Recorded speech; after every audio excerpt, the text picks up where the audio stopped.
Tuendelee kutumia maonyesho ya Nane Nane kama jukwaa la kujifunza, kubadilisha uzoefu, kuhamasisha matumizi ya teknolojia na kujenga masoko ya uhakika kwa bidhaa zetu. Umeletewa maonyesho, jifunze. Pita kila banda, uliza maswali, ujibiwe, upate suluhisho ya kila swali lako. Chukua business card, wapi mnapatikana?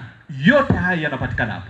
Ni muhimu kutambua na kuelewa soko kabla ya kuanza uzalishaji. Ndio dunia ya siku hizi.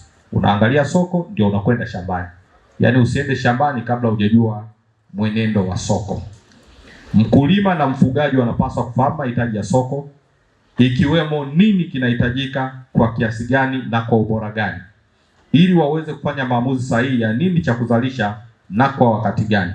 Nawapongeza waandaaji na washiriki wote wa maonyesho haya kwa maandalizi mazuri na ushiriki wenu, na nitangaze rasmi sasa maonyesho ya Nane Nane Kanda ya Kaskazini kwa mwaka 2026 kuwa yamefunguliwa rasmi.